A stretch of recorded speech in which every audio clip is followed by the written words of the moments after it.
The history of the atom can be divided into very key milestones which we're going to place on a timeline. And it starts 2,500 years ago with a man called Democritus. Democritus came up with the term atomos, which means atom in ancient Greek. Democritus hypothesized if you have a piece of stone and you cut it in half, and then you cut it in half again, and you keep on cutting it in half, eventually you'll get to a point that's so small that it's indivisible and you can no longer cut it in half. And he termed this the atom, or in ancient Greek, atomos. In the 1800s, there was an English chemist called John Dalton.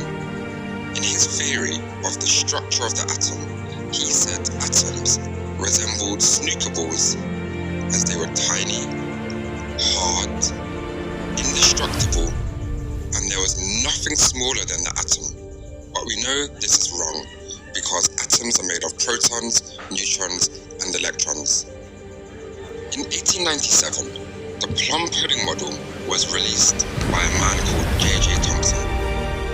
J.J. Thomson said the plum pudding, which is an English dessert traditionally served at Christmas, where there are raisins embedded throughout a sponge. He said this plum pudding could be used to represent the structure of the atom. As he said, the atom consists of a sphere of positive charge, where these blue circles represent the negative electrons embedded throughout. In 1909, Rutherford and his team conducted the famous gold foil experiment, which consisted of an alpha gun, a very thin piece of gold foil surrounded by a fluorescent screen to detect the alpha particles. When the alpha gun fired the alpha particles, the majority went straight through. Some were deflected to the side, and very few were deflected straight back, only 1 in 8,000. Rutherford used these results to improve Thomson's plum pudding model. Rutherford said the structure of the atom consists of a very small and dense, positively charged nucleus, where the electrons orbit the nucleus in random paths, and in between the nuclei of atoms is empty space. In 1913, Moseley discovered the atomic number. He fired higher energy electrons at different elements, which all released different amounts of X-ray energy. Moseley plotted his results on a graph, where on the x-axis is energy and the y-axis is atomic number.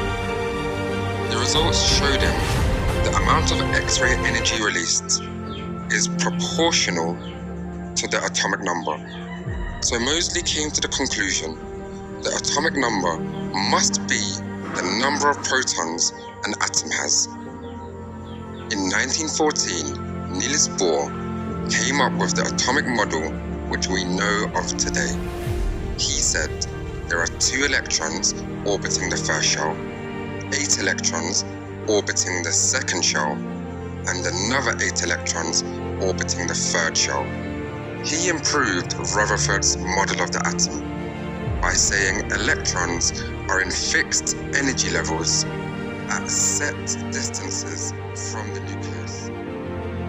In 1932, Chadwick discovered the neutron.